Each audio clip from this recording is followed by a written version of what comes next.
তারা প্রাণ হারিয়েছেন তদানীন্তন বিডিআর সদস্যদের গুলিতে। কাণ্ডটি সম্পূর্ণভাবে বিডিআরের সে মানে যারা নাকি ছিলেন তাদের সদস্যদের দ্বারা এটা সংগঠিত হয়েছে এবং এখানে কোনো বাট কিংবা ইফ নেই এবং কেউ জড়িত ছিল কিনা সেটা কমিশনের রিপোর্টে বের হবে এবং তিনি ফুল স্টপ দিতে বলেছেন এই জায়গাটায়। সেনাপ্রধান আমাদের বাংলাদেশকে হুমকি দিচ্ছে, আমাদের বাংলাদেশের জনগণকে হুমকি দিচ্ছে, আমাদের বাংলাদেশের জনগণকে বলছে এবং আমাদের বাংলাদেশ রাজনৈতিক দলগুলো বলছে নিজেদের ভিতরে কাঁটা ছড়াছড়ি বাদ দিয়ে তারা ঐক্যবদ্ধ হয়ে কাজ করার কথা বলছে। আমাদের বাংলাদেশের সেনাপ্রধান এই কথাটা যে বলছে তার বাস্তব কথা বলেছে, কিন্তু এই কথা বলার পর সে যে নির্বাচনের কথা বলেছে, নির্বাচনের কথা বলতে গিয়ে আমাদের বাংলাদেশের অর্থবহীনকালীন সরকার যারা আমাদের বাংলাদেশকে সংস্কার করতে চায় তাদেরকে তারা চাপ দিচ্ছে এবং আমাদের বাংলাদেশের জন্য অতি দ্রুত নির্বাচন হয়। আর অতি দ্রুত নির্বাচন দিলে আমাদের বাংলাদেশের একসময়ের বিরোধী দল তারা যেন ক্ষমতা যেতে পারে, ক্ষমতায় গিয়ে আওয়ামী লীগ যে সমস্ত অপরাধ করেছে তারাও যেন সেই সমস্ত অপরাধ করতে পারে, এমন একটা পরিস্থিতির দিকে নিয়ে যাচ্ছে আমাদের বাংলাদেশ সেনাপ্রধান। ভারতের সেনাপ্রধান যেই কথা বলেছে আমাদের বাংলাদেশের সেনাপ্রধানও সেই কথা বলেছে। ভারত যেভাবে কথা বলছে ঠিক তেমনি ভাবে আমাদের বাংলাদেশের সেনাপ্রধানও ঠিক তেমন কথা বলছে এবং ভারত যে কথা বলছে সেই কথাগুলো আমাদের বাংলাদেশের একসময়ের বিরোধী দল তারা সেই কথা বলছে। তাদের প্রত্যেকটা সম্মেলন থেকে সাধারণ সভা সব জায়গায় তারা বারবার বলছে তারা নির্বাচন চায়, নির্বাচন চায়। আর তারা যতবার নির্বাচনের কথা বলছে তার একবারও কথা বলেনি তারা আমাদের বাংলাদেশের সংবিধান সংস্কার করতে হবে। 5ই আগস্টের পরে তারা বারবার বলতেছে আমাদের বাংলাদেশে তারা নির্বাচন চায়। নির্বাচন বলা ছাড়া তাদের আর কোনো কথা নাই, তারা সবসময় জিকির উঠে এলাইছে নির্বাচন চাই, আমরা নির্বাচন চাই, দ্রুত নির্বাচন চাই।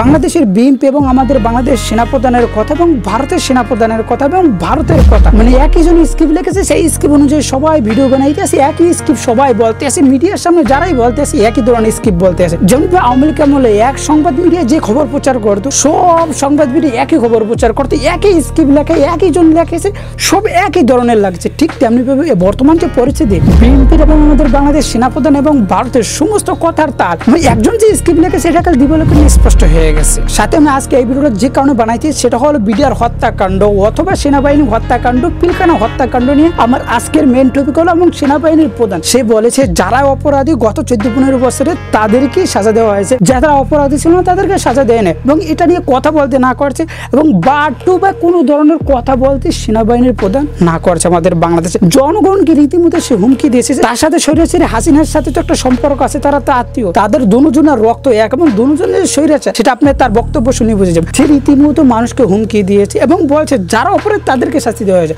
তাহলে শহীদ তাজকে কেন শাস্তি দেওয়া হলো না? সাজাদের নানক এবং ভারতের গোয়েন্দা সংস্থা র জড়িত ছিল এবং বিভিন্ন মানুষ দিবালোকে স্পষ্ট ভাষায় বলেছে এবং ওই জায়গা থেকে যারা বিশেষছিল তারা বলেছে সেখানে যে সমস্ত মানুষ কথা বলতেছিল বেশিরভাগ মানুষ হিন্দিতে কথা বলতেছিল এবং দিয়েছিল তারা সকলে হিন্দিতে কথা বলছিল।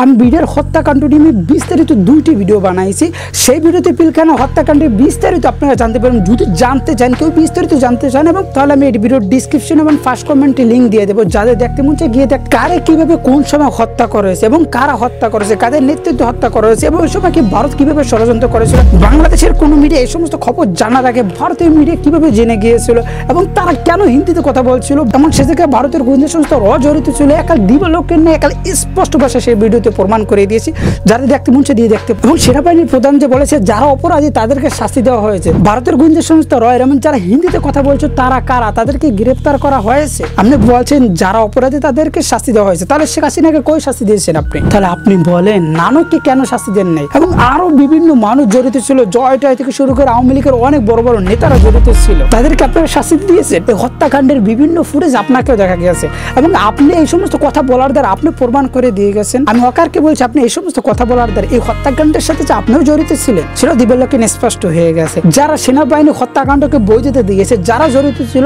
আওয়ামী লীগ সরকার আমলে, তারা সকলেই বড় বড় পদোন্নতি হয়েছে এবং তারা সকলেই বড় বড় পদ পেয়েছে। আর আপনার যে সেনাবাহিনীর প্রধান হওয়ার যে পদটা সেটা তো আপনি আওয়ামী লীগ আমলেই পেয়েছেন, আওয়ামী লীগ সরকার আমলেই পেয়েছেন এবং আপনার এই ছাত্রদের উপর গুলি চালাইছেন। প্রথম দিকে যে সমস্ত আওয়ামী লীগের নেতাকর্মী বিদেশ গিয়েছে এবং যারা বিদেশে গিয়ে ভালোভাবে সুন্দর জীবন যাপন করছে তাদের সকলকে বিদেশে যাওয়ার জন্য এবং বিদেশে যাওয়ার সমস্ত কার্যক্রম করেছে এই সেনাবাহিনী এবং এই সেনাবাহিনীর প্রধান। বিডিআর হত্যাকাণ্ডে যারা আসল অপরাধী তাদের নাম একের পর যখন আসছে তখন আপনি মানুষকে জনগণকে হুমকি দিয়েছেন যে এই বিষয় নিয়ে কেউ কথা বলতে না করেছেন, কথা বলে তাদেরকে শাস্তি করবেন এবং হুমকির মতো দিয়েছেন এবং মিথ্যা তথ্যকে রদ করে এবং সত্য তথ্যকে সামনে নিয়ে আসছে। তখন আপনি তাদেরকে একটি বার্তা দিয়েছেন যে বিডিআর হত্যাকাণ্ড নিয়ে মানুষ যেন কোনো কথা না বলে এবং যারা অপরাধী তাদেরকে শাস্তি দেওয়া হয়েছে। ঠিক আছে, যখন মনে করছেন আপনার নামও আসতে পারে তখন আপনি মানুষকে হুমকি দিয়েছেন এবং বিভিন্ন ফুটেজ এবং বিভিন্ন ছবির মাধ্যমে আমাদেরকে একটা ছবি দেখাইতেছে এই হত্যাকাণ্ডের সময় তার কি ভূমিকা ছিল সেটা আপনাদেরকে আমি দেখাইছি জেনারেল ওয়াকার। শুধু তাই না, বর্তমান আমাদের বাংলাদেশের অস্থির পরিস্থিতির পিছনে কারণ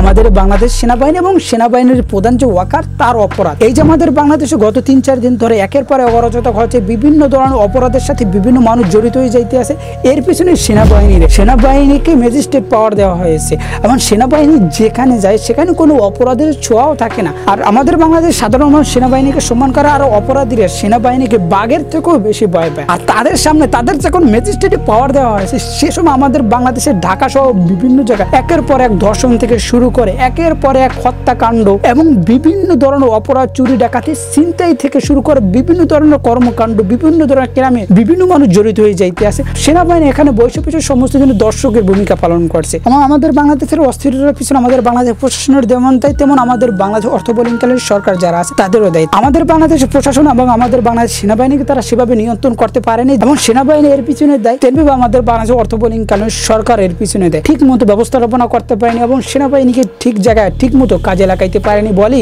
আমাদের বাংলাদেশে এই সমস্ত অপরাধ বাড়ছে। আমার কেমন যে মনে হয় ও সেনার ওয়াকার এর সাথে জড়িত ছিল, সে যদি পিলখানা হত্যাকাণ্ডের সাথে জড়িত থাকে তাকেও ফাঁসির কাস্টে ঝুলাতে হবে, যারা অপরাধী তাদেরকে জেলে বন্দি করতে হবে এবং ভয়ঙ্কর থেকে ভয়ঙ্কর শাস্তি দেবে। আওয়ামী লীগের যে সমস্ত নেতারা এই হত্যাকাণ্ডের সাথে জড়িত ছিল এবং সেনাবাহিনীর ভিতর থেকে যে সমস্ত মানুষ এই সমস্ত অপরাধের সাথে জড়িত ছিল, যারা মইনু আহমেদ থেকে শুরু করে উপরস্থ বড় বড় পদে যারা পদোন্নতি হয়েছে, হাসিনার তদন্ত কমিটিতে যারা যে সমস্ত সেনাবাহিনীর সদস্য ছিল তাদেরকেও বিচার আওতায় আনতে হবে। তারা কেন মানুষকে মিথ্যা তথ্য দিয়ে সে সময় বিভ্রান্তি করেছে এবং দেশের 57 জন চৌকুশ সেনা অফিসারকে হত্যা করেছে, যে হত্যাকাণ্ডের সাথে তারাও জড়িত ছিল, তাদেরকেও হত্যা করতে হবে এবং তাদেরকে ফাঁসির কাস্টে ঝুলাতে হবে, তাদেরকে শাস্তির আওতায় আনতে হবে। তাই ভালো থাকবেন, সুস্থ থাকবেন, চ্যানেলের পাশে দেখবেন। যারা বিডিআর হত্যাকাণ্ডের সাথে যারা জড়িত ছিল তাদের ব্যাপার এবং সেনাপ্রধানের ব্যাপার আপনাদের কি মন্তব্য এবং সেনাপ্রধান যে আমাদের বাংলাদেশ জনগণকে হুমকি দিয়েছে সেই ব্যাপার নিয়ে আপনাদের কি মন্তব্য এবং আমাদের বাংলাদেশের দ্রুত নির্বাচন দেওয়ার কথা বলে আমাদের বাংলাদেশ অর্থবলীনকালীন সরকারকে চাপে ফেলানোর চেষ্টা করছে এবং আমাদের বাংলাদেশ সংস্কার যেন না করতে পারে সেভাবে তারা একের পর এক পরিকল্পনা করছে।